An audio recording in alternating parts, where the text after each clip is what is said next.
Porta Adentro traz-nos esta semana ao Museu Nacional do Carmo, instalado no Quartel do Carmo, em pleno centro histórico, aqui no Chiado. Um museu que nos leva a viajar na história desde a origem do antigo Convento do Carmo, no século XIV, passando pelo terremoto de 1755 até à criação da GNR. E obviamente não conseguimos passar à margem daquele dia inicial, inteiro e limpo, onde emergimos da noite e do silêncio que nos falava Sofia de Melo Brainer, o 25 de Abril. Aberto ao público em maio de 2015, o Museu da GNR é um polo importante para o conhecimento da história desta instituição, mas também da história de Portugal. Guiados pelo Coronel Nuno Andrade, iremos porta adentro ao Museu Nacional da GNR. Bem-vindos ao Museu da Guarda Nacional Republicana.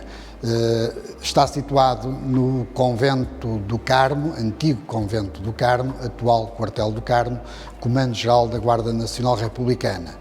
Como antigo convento, foi mandado construir por Dom Nuno Álvares Pereira, o Condestável do Reino, 4 anos depois da Batalha de Aljubarrota de 1385.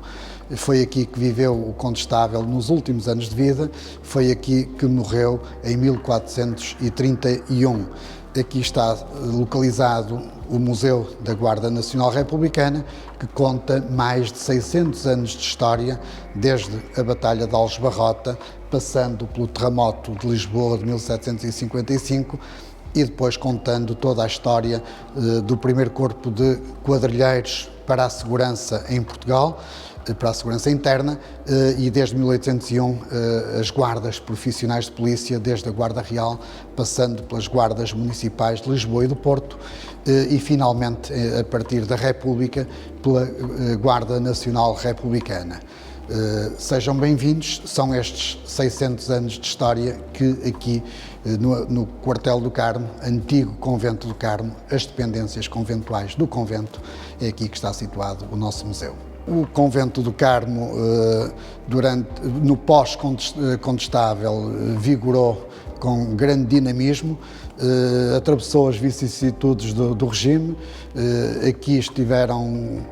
os castelhanos em 1580, 1581, quando Portugal perdeu a independência, em que um visitador castelhano, mandado pela Ordem de Castela Carmelita, terá transmitido que se do Carmo de Lisboa nada fizerem, do resto do país nada era de esperar. Daí que o Carmo foi foi um momento central para Castela de inutilizar a ação ou a reação do Carmo de Lisboa. Após a restauração da independência em 1640, o Carmo de Lisboa voltou a ressurgir com grande dinamismo. Contudo, o terremoto de 1755 acabou por deixar sequelas dramáticas, não só em toda a cidade, mas também particularmente aqui no Convento do Carmo de Lisboa. E digamos que é já por ação do Marquês do Pombal, no restauro de toda a cidade de Lisboa, mas também das organizações e numa visão para o país, que vai ser criado o Intendente-Geral da Polícia da Corte e do Reino, cujo terceiro Intendente, Pina Manique, vai criar o primeiro corpo profissional em Portugal em 1801. Até lá tínhamos, desde o tempo do Condestável, desde 1383, o chamado Corpo de Quadrilheiros, que pode ser aqui visível nesta imagem, uma representação de um quadrilheiro. Eram os homens da vara, os vereadores usavam vara azul, os magistrados vara vermelha, os quadrilheiros usavam varas verdes. Eram os responsáveis pela segurança interna, sobretudo nas cidades de Lisboa e do Porto, mas sobretudo constituídos pelos moradores que asseguravam as rondas, particularmente à noite, nas zonas em que moravam. A partir de 1801 passamos a ter, segundo uma visão original do Marquês de Pombal, o primeiro corpo profissional em Portugal destinado à polícia, ao policiamento, à segurança interna dos portugueses. Digamos que a Guarda Real da Polícia de Lisboa foi sediada aqui trabalhava o primeiro comandante desta Guarda Real, que está na origem de todas as guardas de polícia em Portugal desde então. Em 1834 vão ocorrer dois grandes momentos em Portugal. Primeiro, o liberalismo vai vencer, extinguindo o antigo regime português. E em simultâneo com o liberalismo são extintas também as ordens religiosas masculinas em Portugal. Digamos que o quartel do Carmo vai cair, e daí o célebre ditado: caiu o Carmo e a Trindade em 1834. O quartel vai passar a ser exclusivo, já cá estava desde 1801, coexistindo com a Ordem do Carmo, ainda aqui instalada. A partir de 1834, o quartel do Carmo vai ser destinado exclusivamente à Guarda Municipal de Lisboa, que vai passar a ter aqui o seu comando depois de uma grande campanha de obras em 1845. Digamos que, e anos mais tarde, em 1868, aqui no Carmo de Lisboa, vai estar sediado o Comando-Geral das duas guardas municipais de Lisboa e do Porto, já num processo pós-regeneração de 1851, em que as guardas municipais vão ser militarizadas, centralizadas, acabando por ser o grande baluarte do regime monárquico, que vai acabar por cair em 1910 e que dará origem à Guarda Nacional Republicana. Data do tempo da Guarda Municipal de Lisboa o conjunto de dois sinos da Torre Sineira aqui do quartel do Carmo. Neste caso o sino pequeno, o grande ainda está e toca ainda hoje na Torre Sineira do quartel. Este de 1857 foi adquirido pela Guarda Municipal de Lisboa, já com comando aqui no quartel do Carmo, em que os nossos guardas tinham, e a população em geral, um livro dos toques de incêndios, e assim, havendo qualquer calamidade, sobretudo incêndios em Lisboa, os sinos tocavam alternadamente. O grande, vamos imaginar a Rua do Carmo, o número 123, o sino grande dava uma batida, o pequeno alternadamente daria duas e novamente o grande daria três. E as pessoas sabiam, com o som diferente de cada um dos sinos, que era o 123, pegavam no livrinho de bolso, este livrinho aqui pequenininho, iam ao 123 e sabiam que a calamidade estava a ocorrer aqui na porta 123 e rapidamente sabiam, quase ao ritmo e à aceleração dos tempos atuais, o que estava a ocorrer, e as autoridades assim chegavam ao local. Este agora está em exposição exatamente para contar isto. Do período da Guarda Municipal de Lisboa também temos como grande destaque a história da música, porque este megafone e sobretudo o disco que aqui está é um dos primeiros discos gravados em Portugal. Digamos que a Guarda Municipal de Lisboa, e aqui no quartel do Carmo, foi a segunda entidade a gravar um disco em Portugal. Digamos que a Marinha, a Banda da Armada e a Banda da Guarda Municipal de Lisboa foram as duas primeiras instituições a gravar discos em Portugal. Podemos ver uma representação de cutileiro da gravação do primeiro disco em Portugal, aqui no quartel do Carmo, mas também podemos ver outras imagens dos concertos que a Banda da Guarda Municipal dava semanalmente no verão aqui no Largo do Carmo e noutros locais da cidade de Lisboa. Mas também, por exemplo, um concerto que Franz Liszt deu nesta mesma sala, neste quartel do Carmo, em 1845, data em que o Carmo assumiu o comando da Guarda Municipal em Lisboa. 2 anos depois tivemos a Revolução Patuleia, em que as forças da Guarda Municipal de Lisboa, a 1 de maio de 1847, derrotaram e foram decisivas para derrotar a Revolução Patuleia, e assim a Rainha Dona Maria II atribuiu, e podemos ver aqui o monograma da Rainha, o M2, Maria II, atribuiu um dos estandartes mais antigos portugueses, neste caso o estandarte da Guarda Municipal de Lisboa, pelos feitos e a ação da Guarda ao derrotar,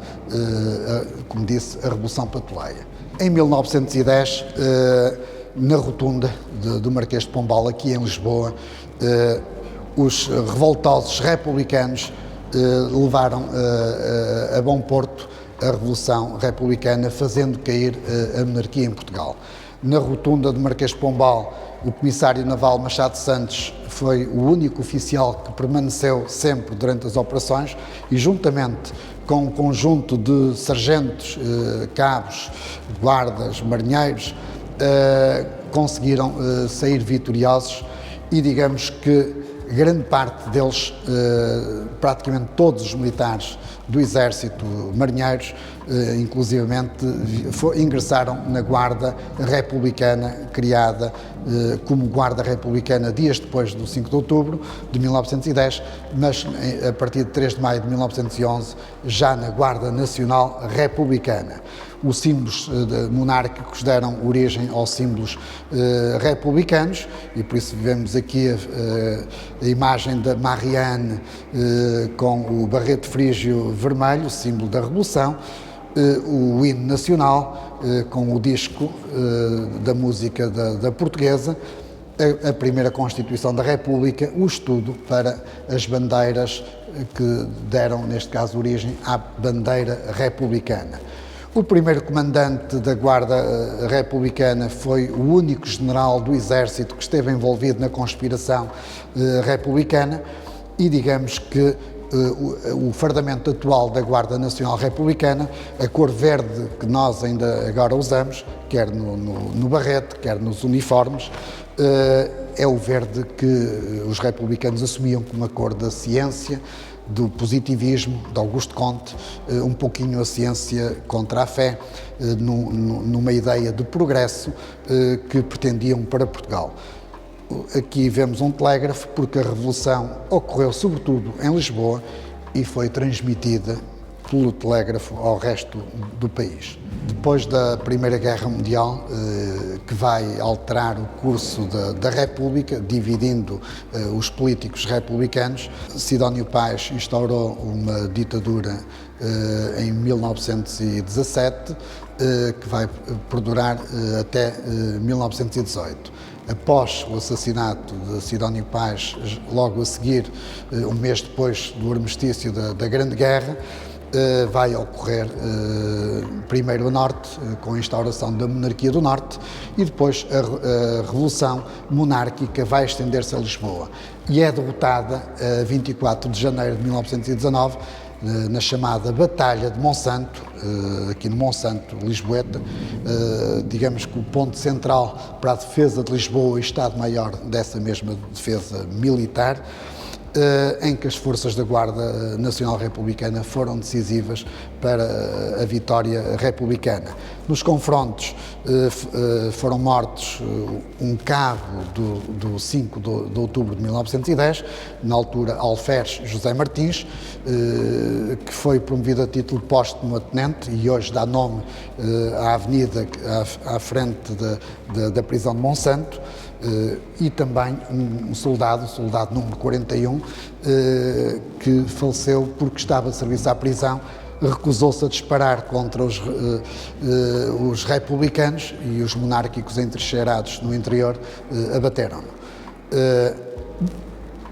Pouco tempo depois, a 13 de fevereiro, poucos dias depois, o comandante da GNR do Porto, do Esquadrão de Cavalaria, o capitão Sarmento Pimentel, aqui representado, foi decisivo para derrotar a monarquia do Norte. É curioso que ele estava a acabar de se restabelecer da pneumónica, que trouxe da Primeira Guerra Mundial, onde combateu, e hospedado na enfermaria do Quartel do Carmo, na cidade do Porto, acabou por liderar, ainda meio combalido, a revolta que vai numa progressão até à Praça da Batalha, onde os líderes da junta governativa monárquica estavam a almoçar e, curiosamente, de arma na mão, ainda meio a tremer, acaba por prender a junta e terminar assim a monarquia do Norte em Portugal. A partir de 1926 instaurou-se a ditadura militar em Portugal e a partir de 1933 a ditadura nacional, o Estado Novo. Digamos que desde 1926 a Guarda, como todas as instituições nacionais, aderiram ou tiveram que aderir ou foram disciplinadas para aderir ao novo regime. Aqui também, logo desde o início, foi localizada a sede, ou aqui trabalharam os primeiros sensores, por isso temos aqui exposto o lápis azul, que operaram até 1934 neste mesmo edifício. A razão era simples, é que a maioria dos jornais localizavam-se próximos do quartel do Carmo. Era mais fácil, mais rápido trazerem as provas aos sensores neste edifício. Temos também aqui um exemplar de muitos dos juramentos que todos os funcionários públicos passaram a fazer desde 1936, do repúdio do comunismo, todas as ideias subversivas e de não integração em sociedades secretas ou outras similares associações. O comandante-geral da GNR, que vai estar nestes primeiros anos, é o general Farinha Beirão, um herói da Grande Guerra, um herói também da Revolução Monárquica, que contribuiu para a sua derrota.